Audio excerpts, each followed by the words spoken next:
रामपुर नाम के एक छोटे से गांव में मोहन नाम का एक गरीब लड़का रहता था। उसके परिवार में उसके साथ उसके बूढ़े माता पिता रहते थे। सोहन का परिवार बहुत ही गरीब था। उनके पास ना तो कोई जमीन थी, नहीं खाने के लिए कोई साधन था। सोहन दिन भर मजदूरी करता और उससे जो कुछ भी कमा पाता उसी से अपने पूरे परिवार का पेट भर लेता। यह देखकर सोहन के माता पिता बहुत दुखी होते। हमारे पास ना अपना घर है और ना ही अपनी कोई जमीन। हमारा बेटा दिन भर दूसरों के खेतों में मजदूरी करता है और उसके बदले भी उसे बहुत कम पैसे मिलते हैं। हम दोनों अपने बेटे पर बोझ बन रहे हैं। परेशान मत हो रीमा, हमारा बेटा बहुत मेहनती है, भगवान सब देख रहा है। सोहन ने कभी किसी के साथ गलत नहीं किया, वह ईमानदारी से मेहनत करता है। उसने बचपन से बहुत परेशानियां देखी हैं, पर उसने कभी हार नहीं मानी। एक दिन हमारा बेटा भी बहुत धन कमाएगा और उसकी सारी परेशानियां दूर हो जाएंगी। सोहन हमेशा सोचता था कि आज भले ही उसकी किस्मत उसका साथ ना दे रही हो, पर उसे यकीन था कि अगर वह मेहनत करता रहेगा तो एक दिन उसका भाग्य भी बदलेगा और उसकी सारी परेशानियां खत्म हो जाएंगी। एक दिन सोहन लालाराम जमींदार के खेत पर काम कर रहा था। लालाराम पास के एक पेड़ के नीचे बैठा था। सोहन अपने काम में लगा हुआ था।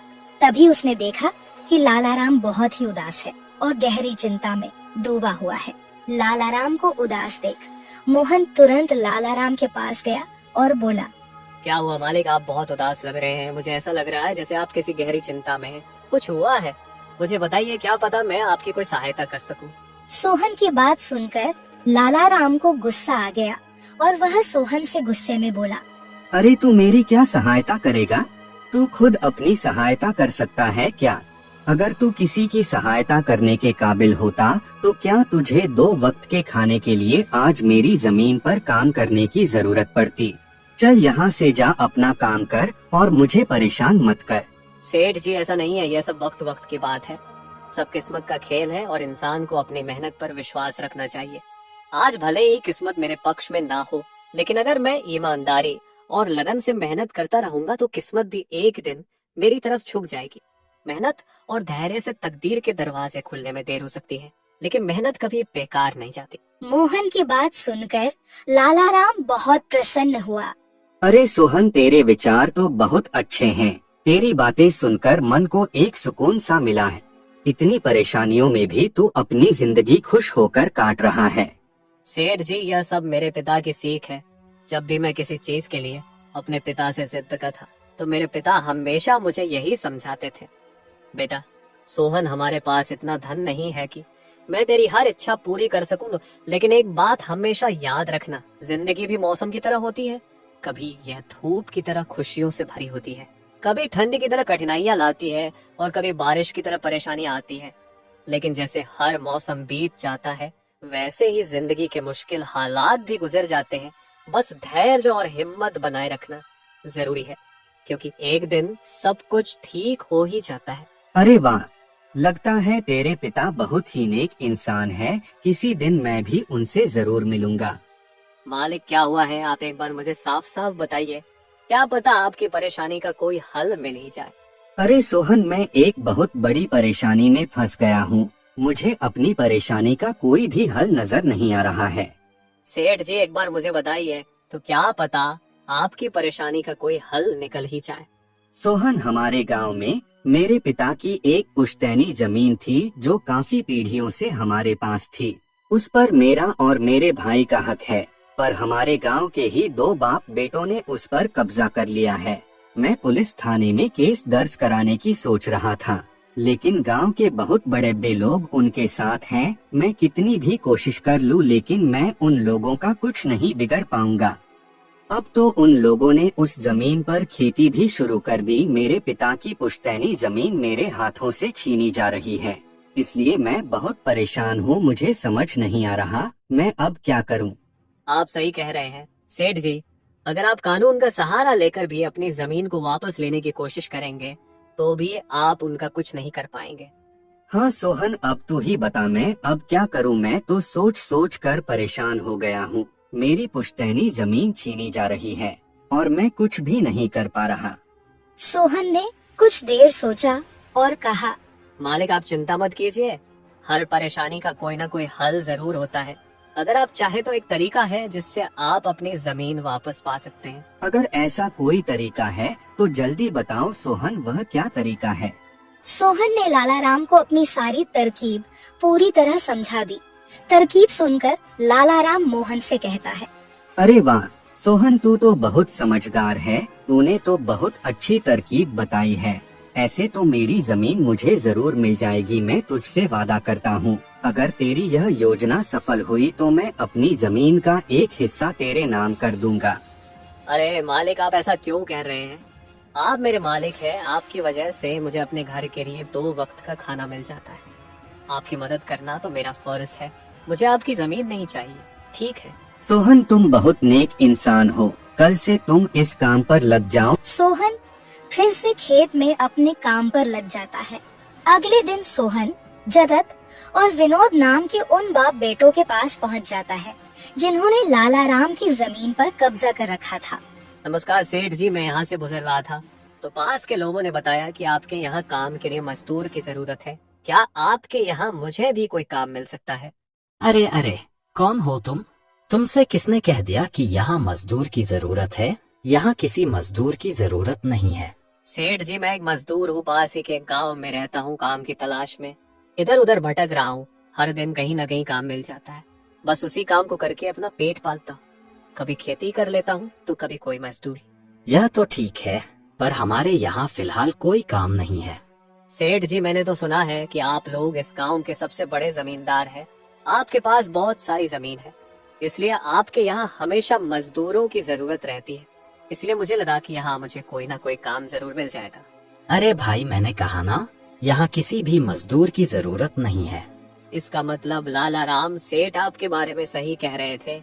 लाला राम ने हमारे बारे में क्या कहा? अरे कुछ नहीं सेठ जी, चलिए तो मैं चलता हूँ। सेठ जी आपके यहाँ तो कोई काम नहीं है, मैं अपने लिए कहीं और कोई काम देख लेता हूँ। सोहन वहाँ से जाने लगता है। तभी जगत विनोद ने सोहन को रोककर यह पता लगाने के लिए बोलता है कि लाला राम ने सोहन को उन लोगों के बारे में क्या बताया है।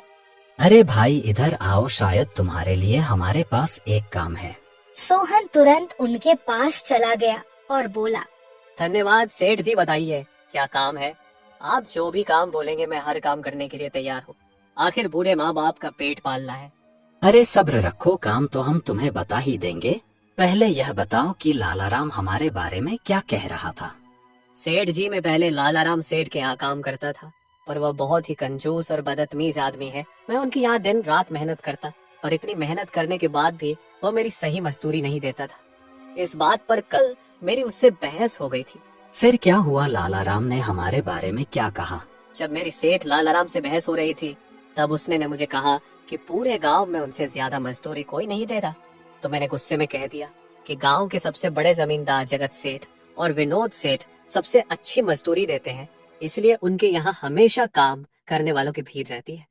हाँ भाई, बिल्कुल सही कहा था। आखिर हम गांव के सबसे बड़े जमींदार हैं। हमारा फर्ज है कि जो भी मजदूर हमारे यहाँ काम करता है उसे उसकी मेहनत के हिसाब से सही मजदूरी मिले। वाह सेठ जी, आपने बहुत अच्छी बात कही। लाला राम सेठ कभी भी आपकी बराबरी नहीं कर सकता, वह तो शायद आपके जितना भी नहीं सोच सकता। जगत और विनोद सोहन की चापलूसी भरी बातों में आ जाते हैं और उसे अपने यहाँ काम पर रख लेते हैं। चलो अब काम की बात करते हैं। तुम एक अच्छे इंसान लगते हो, हमें अपने खेत पर काम करने के लिए तुम्हारे जैसे ही एक मजदूर की जरूरत है। कल से ही काम पर आ जाना। कुछ दिन ऐसे ही बीत गए। एक दिन जगत अपने बेटे विनोद से बोला, विनोद बेटा, यह सोहन तो बहुत मेहनती है, यह अकेले ही 4 लोगों का काम कर देता है। अच्छा हुआ कि हमने इसे रोक लिया। हाँ पिताजी, आप सही कह रहे हो। सोहन बहुत मेहनती है, इसके जितना काम शायद ही कोई और करता होगा। ये पूरा दिन यहाँ काम पर अकेला लगा रहता है। सोहन की मेहनत ने जगत और विनोद का दिल जीत लिया। कुछ दिन और बीत गए। एक शाम जगत और विनोद अपने खेतों का दौरा कर रहे थे। जब वे अपने खेत पर पहुँचे तो देखा कि सोहन इतनी देर तक भी काम कर रहा था। सोहन भाई, अब तो रात होने वाली है, तुम इतनी देर तक काम क्यों कर रहे हो? अब घर जाओ और आराम कर लो। सेठ जी, हमारी किस्मत में आराम कहाँ है? घर पर बूढ़े माँ बाप हैं, काम नहीं करूँगा तो उनके लिए 2 वक्त का खाना कहाँ से जुटा पाऊंगा? घर पर बैठकर आराम करने से अच्छा है कि मैं काम करूं। इस तरह मेरा मन भी लगा रहता है। तुम बहुत मेहनती हो सोहन, आज का काम यहीं छोड़ दो और घर जाकर आराम करो। नहीं सेठ जी, इसकी कोई जरूरत नहीं है। मैं काम करने में ही खुश हूँ। आप लोग जाइए, मैं ठीक हूँ। ठीक है सोहन, फिर हम जाते हैं। जब तुम्हारा मन करे काम खत्म करके अपने घर चले जाना, ठीक है। इसके बाद जगत और विनोद खेत को सोहन के भरोसे छोड़कर चले गए। अगली सुबह जब विनोद और जगत अपने खेत पर लौटे तो देखा कि वहाँ पुलिस खड़ी है। पुलिस को देखकर दोनों दौड़ते हुए आए और पूछा, क्या हुआ थानेदार साहब, आप यहाँ क्या कर रहे हैं? क्या यह जमीन तुम दोनों की है? हाँ थानेदार साहब, यह जमीन हमारी है, हमारे पास इसके कागजात भी हैं। फिर तो तुम दोनों को ले जाकर जेल में डालना ही पड़ेगा। यह क्या कह रहे हैं थानेदार साहब, हम कुछ समझे नहीं, आप क्या कहना चाह रहे हैं? अभी तुम दोनों बहुत अच्छे से समझ जाओगे। वह देखो तुम्हारी जमीन से क्या निकला है। थानेदार के कहते ही दोनों बाप बेटे जब पलट कर देखते हैं तो वहाँ उनकी जमीन में एक लाश दबी हुई थी जिसमें सिर्फ कंकाल बचा था। यह देखकर दोनों बाप बेटे डर जाते हैं। थानेदार साहब, यह किसकी लाश है और यह हमारे खेत में कहाँ से आ गई? अब बहाने मत बनाओ, पहले लोगों को मारो फिर उन्हें अपनी जमीन में गाड़ दो और अब कह रहे हो कि यह क्या है? नहीं थानेदार साहब, हमें नहीं पता कि यह सब क्या है। यह लाश यहाँ कैसे आई हमें कुछ नहीं पता। अब झूठ मत बोलो, अगर फांसी नहीं हुई तो कम से कम तुम दोनों को उम्र कैद की सजा तो जरूर मिलेगी। फांसी और उम्र कैद की बात सुनकर दोनों बाप बेटे डर गए और थानेदार के सामने गिड़गिड़ाने लगे। थानेदार साहब, हम इस लाश के बारे में कुछ नहीं जानते। हमें नहीं पता यह लाश किसकी है और इसे यहाँ कौन गाड़ कर चला गया। इस मामले से बचने के लिए दोनों ने कुछ तरकीब सोचनी शुरू की। तभी सोहन वहाँ आ जाता है। अरे सेठ जी, यह पुलिस यहाँ क्यों आई है? क्या हुआ है? सोहन देखो, पता नहीं कहाँ से हमारी जमीन में यह कंकाल आ गया है। मालिक, यह कंकाल यहाँ कहाँ से आ गया? ये तो बहुत गंभीर बात है। हाँ सोहन, पता नहीं यह कंकाल यहाँ कहाँ से आया है और थानेदार साहब को लगता है कि इसे हमने यहाँ मारकर गाड़ा है। अब तू ही कोई उपाय सोच जिससे हम इस परेशानी से बच सके। तीनों को आपस में खुसर फसर करते देख थानेदार ने कहा, अब कोई तरकीब मत बनाओ, तुम दोनों बाप बेटों में से कोई एक तो जरूर जेल जाएगा। अब तुम ही तय करो जेल कौन जाएगा। थानेदार साहब, थोड़ा सा समय दीजिए, हम तय कर ले कि जेल कौन जाएगा। मैं बस 5 मिनट देता हूँ, जल्दी से फैसला करो कौन जाएगा जेल। सोहन, जगत और विनोद थोड़ी दूरी पर जाकर बात करने लगे। देखो मालिक, दोनों के फंसने से अच्छा है कि कोई एक फंसे। अब सोचिए कौन जाएगा। हम दोनों में से कोई भी जेल नहीं जाना चाहता। सोहन भाई, कोई उपाय सोचो जिससे हम दोनों इस मुसीबत से बच सके। मालिक, एक बात कहूँ, इस कंकाल को देखकर ऐसा लगता है कि इसे काफी महीने पहले जमीन में दबाया गया होगा। जगत फांसी की बात सुनकर पहले ही डर गया था और सोहन की बात सुनते ही उसने फटाफट पूरी कहानी सोहन को बता दी। देखो सोहन भाई, सच कहूँ तो यह जमीन हमने कुछ महीने पहले ही लालाराम से हड़प ली थी। विनोद की बात सुनकर मोहन ऐसा दिखाने लगा जैसे उसे कुछ पता ही ना हो। क्या क्या कहा मालिक आपने? ये जमीन हड़पी थी, मुझे कुछ समझ नहीं आ रहा, जरा साफ साफ बताइए। जगत ने जमीन हड़पने की पूरी कहानी सोहन को बताई। पूरी कहानी सुनने के बाद सोहन ने कहा, मालिक, मेरे पास एक तरकीब है जिससे सांप भी मर जाएगा और लाठी भी नहीं टूटेगी। जल्दी बताओ सोहन भाई, क्या तरकीब है? तरकीब बताने से पहले मुझे यह बताइए कि आप लोगों के लिए क्या ज्यादा जरूरी है, यह जमीन या आप दोनों की जान? सोहन, इसमें पूछने वाली कौन सी बात है? हमारे लिए जमीन से ज्यादा हमारी जान प्यारी है। तो एक काम कीजिए मालिक, आप सबसे पहले जाकर थाने आर को बताइए कि यह जमीन सेठ लालाराम की है। आप उनसे बोलिए कि हमने तो कुछ महीने पहले ही यह जमीन बस काम करने के लिए उनसे ली थी, बाकी का काम मैं संभाल लूंगा। अरे सोहन, लेकिन इससे तो हमारी जमीन हमसे छिन जाएगी, फिर क्या होगा? नहीं मालिक, शायद आप मेरी तरकीब समझ नहीं पाए। जब आप थानेदार को बताएंगे कि ये जमीन सेठ लालाराम की है तो पुलिस किसे गिरफ्तार करेगी? सेठ लालाराम को। और जब लालाराम जेल चला जाएगा तब आप लोग फिर से जमीन पर कब्जा कर सकते हैं। इससे आप लोग भी जेल जाने से बच जाओगे और जमीन भी आपके ही के पास रहेगी। सोहन की तरकीब सुनकर दोनों बाप बेटे दंग रह गए। वाह सोहन भाई, तुम तो बहुत होशियार हो। आज तक तुमने हमें अपने काम से खुश किया था, अब तुम्हारी बुद्धि हमारी जान भी बचाएगी। इसके बाद तीनों थानेदार के पास गए और मोहन ने जो कुछ कहा था वही बात दोनों बाप बेटे थानेदार से कहने लगे। थानेदार साहब, यह जमीन हमारी नहीं है। हमने कुछ महीने पहले ही काम करने के लिए यह खेत लालाराम सेठ से लिया था। वह जब खुद फंस गए हो तो अब किसी और को फंसाकर अपनी जान बचाना चाहते हो ना? साहब, अगर आपको हमारी बात पर यकीन नहीं हो रहा तो आप सोहन से पूछ लीजिए। वह हमारे साथ बस कुछ दिनों से ही काम कर रहा है। इससे पहले वह सेठ लालाराम के यहाँ काम करता था। बोलो सोहन, यह जमीन किसकी है? थानेदार साहब, ये जमीन सेठ लालाराम की है। जगत सेठ और विनोद सेठ ने तो बस कुछ समय से इस जमीन पर खेती कराना शुरू किया है। सोहन की बात सुनकर थानेदार ने सोहन से कहा, सेठ लालाराम को बुलाने के लिए कहो। सोहन, तुम एक काम करो, जाओ और सेठ लालाराम को बुलाकर लेकर आओ। सोहन तुरंत जाकर सेठ लालाराम को बुला लेता है, परंतु लालाराम अपने साथ गांव के सरपंच को भी अपने साथ ले आता है। यहाँ क्या हो रहा है? यहाँ इतने लोग क्यों जमा है? देखिए सरपंच जी, इन दोनों की जमीन से एक कंकाल निकला है और अब यह लोग कह रहे हैं कि यह जमीन इनकी नहीं है बल्कि सेठ लालाराम की है। थानेदार ने सरपंच जी को पूरी कहानी सुना दी। अपने आप को फंसा देख जगत ने सरपंच से कहा, नहीं सरपंच जी, यह जमीन हमारी नहीं है। हम यहाँ बस कुछ समय से काम कर रहे हैं। आप हमारे मजदूर मोहन से पूछ लीजिए। हाँ थानेदार साहब, यह जमीन सेठ लालाराम की है। मैं कैसे मान लूं कि यह जमीन लालाराम की है? हमारे यहाँ का थानेदार तो कह रहा था कि इस जमीन पर कोई केस चल रहा है और इस जमीन पर तुम्हारा कब्जा था, और अब तुम कह रहे हो कि यह जमीन लालाराम की है।